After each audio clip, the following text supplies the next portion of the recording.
Recreate is probably the best anime original show to come out in the past season. Bugger, I mispronounced my lines again. Take two. Recreate is probably the best anime original show to come out within the past year. It proved that Troika could make a good anime.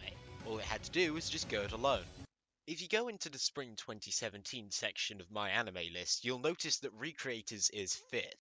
Now this is a big achievement considering it had to beat off Boruto to get to this spot, and do you know what the Naruto fanbase looks like? Why don't I fucking take a knife and just start fucking cutting at your liver and start eating that shit? Would you like that? No, you wouldn't fucking like that.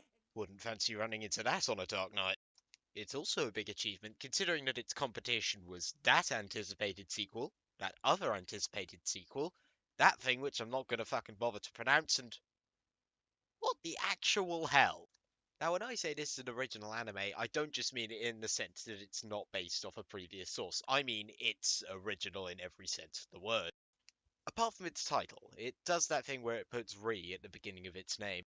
You know, like Re-Zero, Re-Life, and Re-fucking Normies. It's like the writers of Shirobako were tasked with making an episode of Death Battle.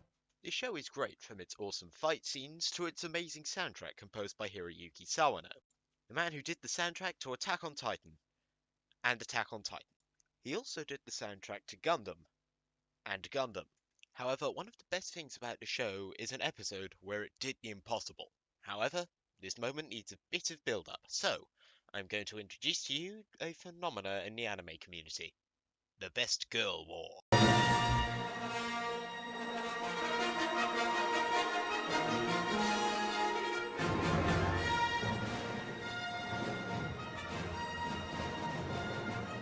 It's a period of celebration for the Recreators fanbase as they have finally appointed Best Girl.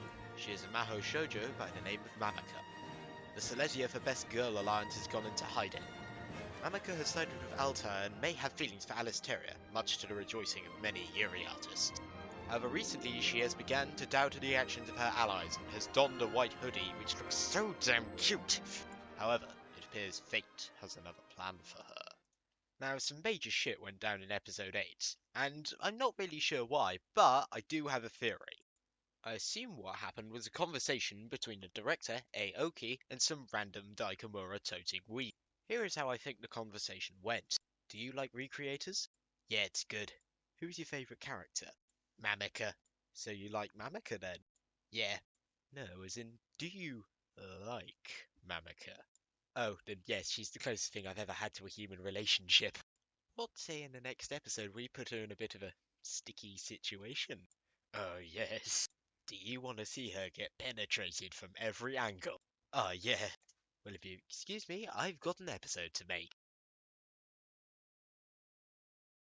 Oh boy, I can't wait to see this. Oh boy, Mamaka's on screen. This means she's about to get penetrated from every angle.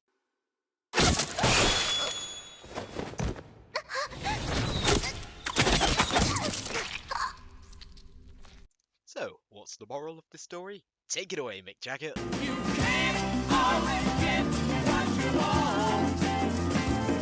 You can't always get what you want. Now, this event sent shockwaves through the community. It was an event so seismic that Troika even sponsored a funeral for Mamaka. That's a move which was either a really heartfelt callback to a dead character or an excuse for Troika to show off their designs for the new waifu pillows. I think it was the latter. And with that, 5 episodes worth of hunting for a best girl commenced. However, the pickings was slim. Not tsundere enough, spent too much time in Mamaka's shadow, too weird, too psychotic, too dead. Oh, her. She just spent all her time muttering exposition. She'll never be best girl. And so we got to episode 13, and to our dismay, it was a recap episode. And to rub salt into the wound, it was being narrated by Meteora, one of the less interesting characters. See, they were using clips from the fight from the first episode. There's no way they could possibly make this interesting. Okay then. Okay, I think we found a new best girl. And she just killed Altair. That was quick. That's a bit weird. It sounds like a serialized story got cancelled in the middle and what?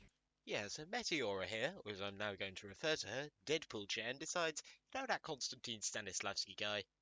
Fuck that guy. I prefer my version of reality. The episode then proceeds with more clips and her proceeding to insult every character. Here are a few of my favourite insults.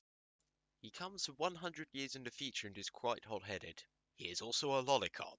He looks like one of those people you would see hanging outside a convenience store in spring.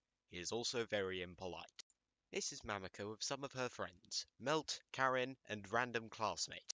Her hair is too puffy. It's a pain to animate. My goal is to help the animation department get her to change into a tracksuit and sandals. Oh, and then she proceeds to sing.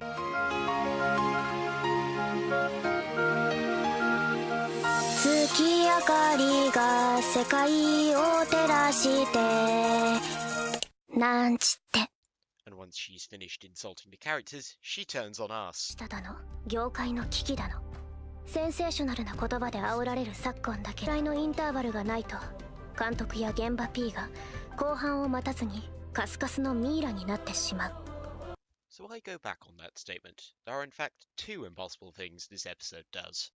One, it justifies and makes a good recap episode, and two, somehow Meteora is now my favourite character.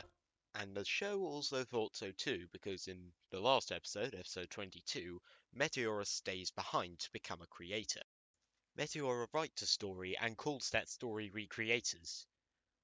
Oh my god, that technically means that the reason she can break the fourth wall, she wrote the show. Wait, then does that mean that Meteora is real and all the characters who are in the show are real? Does that mean those pillows are real? Does that mean that November 17th is Meteora's day? Wait, then does that mean that in the funeral Mamako was actually in the coffin? Wait, then that means that Mamaka curry powder is real. I need that goddamn Mamaka curry powder. Oh my god, there's too many. Layers upon layers upon layers upon... Oh, I get it. That's because Layers is one of the names of the songs on the OST. Wait, then that means that Hiroyuki Sawano is Meteora. My best girl is real, and it's a guy. I should probably rethink that theory.